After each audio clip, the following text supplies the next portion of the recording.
Hey there, this is lesson 41, and so the lessons get easier.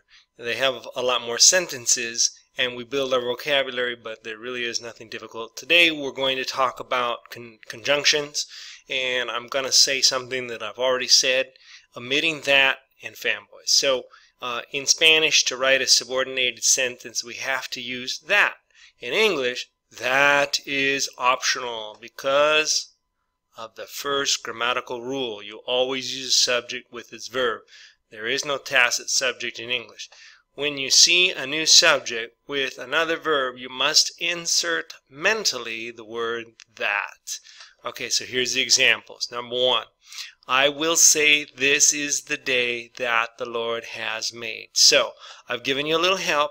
Where there's a star, this is called actually an asterisk, where you see the star is where you're supposed to put the word that. Now, you're never going to see the star when you read a regular English sentence or you hear an English sentence. So this is a funny sentence because the first time that is omitted and the second time that is included. And the reason why is because this is a song. So depending on how many syllables you need for the meter of the melody, that is how many is whether you include or exclude that. So it goes like this.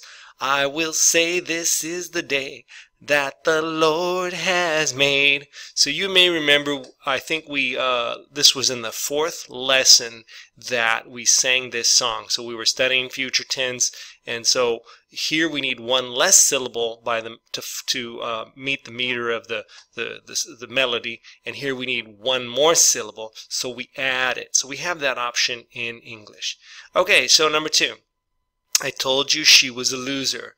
So we have one subject here, one verb, one direct object, and a complete idea. Then we have a new subject, a new verb, a new complete idea. So we have to insert mentally that. And like I said, you're not going to see a star when you're reading a regular English document or when you're hearing a conversation. There's no, this is just a little help for you in this grammar lesson. Okay, number three. It is sad to see she has given up. It is sad to see she has given up. So here's a new subject, a new verb, and so you have to insert that. Okay, hopefully you've got it by now. This is about the third time that I've gone over it. Okay, so let's look at some of the other conjunctions. So other connecting words cannot be omitted.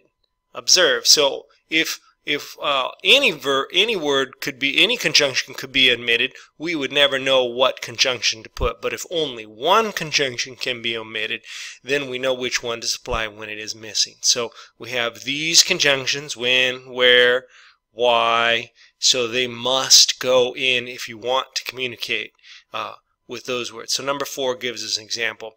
What do you want to be when you grow up?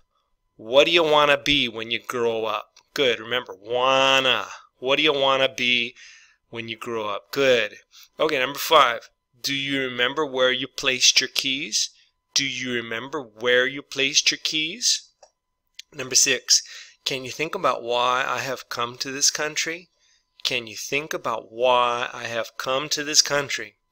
All right, very good. So those are the other conjunctions or the other connecting words. Great. So let's talk about fanboys now. So two complete sentences can be joined with fanboys.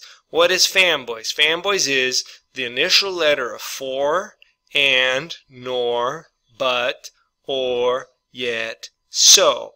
When we see these words in a sentence, there must be a comma before it. See the comma right there? And then that word, and you're going to have a new subject, new verb. Okay, so there's the comma, and there's and, there's the comma, there's nor, there's the comma, there's but, there's the comma, there's or, there's the comma, there's yet, and there's the comma, and there's so. So these are 7 words, and the way to remember them all is with the F of for, the A of and, the N of nor, the B of but, the O of or, the Y of yet, and the S of so. Fanboy. So that's just a way, it's a mnemonic device to remember it. So let's read these sentences, okay? Number 7. I will sing to the Lord, for he has been good to me. I will sing to the Lord, for he has been good to me. So this is a subject and a verb, complete idea. New subject, new verb, new complete idea. 2 sentences joined by a fanboy and a comma. Good. Let's look at number 8. We have studied hard all year long and we have learned a lot. So these fanboys only work with a new subject. So if we don't put we, because it's the same subject, we have studied and have learned, no comma. But with we, you put the comma.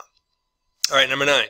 We don't know the answer, nor do you. We don't know the answer, nor do you. Okay, so this is actually like insinuating with an antecedent. Okay, so we have the antecedent here, and so we're using it again here. All right, number 10.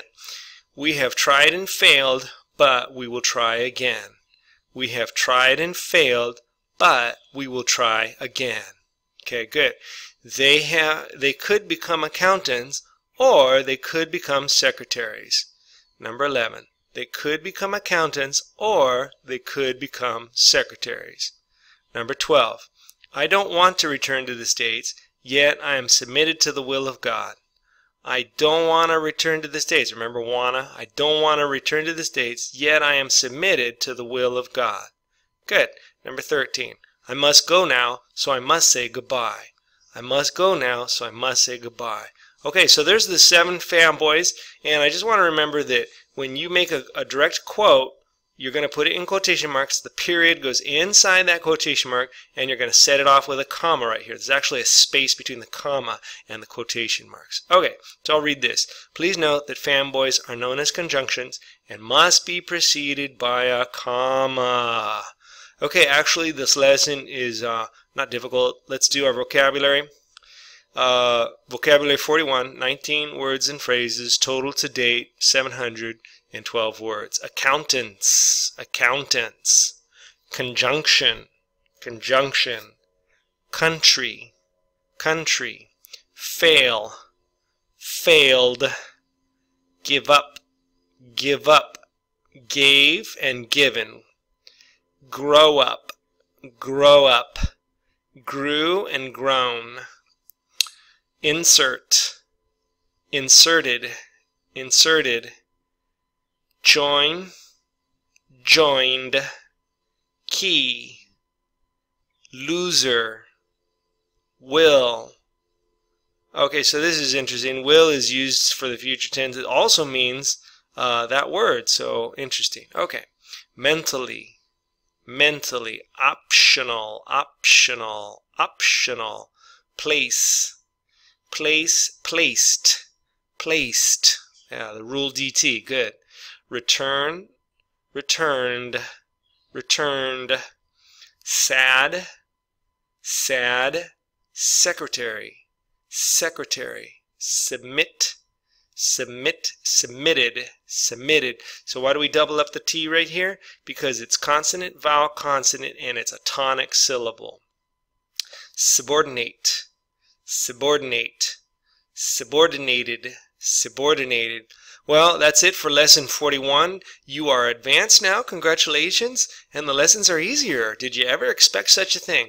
But you've got to learn a lot of words still to really be bilingual. Remember, you need 3,000 words. You're actually almost 1/3 of the way there. So you should be understanding and should be reading in English. Of course, you're going to need your English-Spanish dictionary, but you should be able to do it. So congratulations. We'll see you in lesson 42.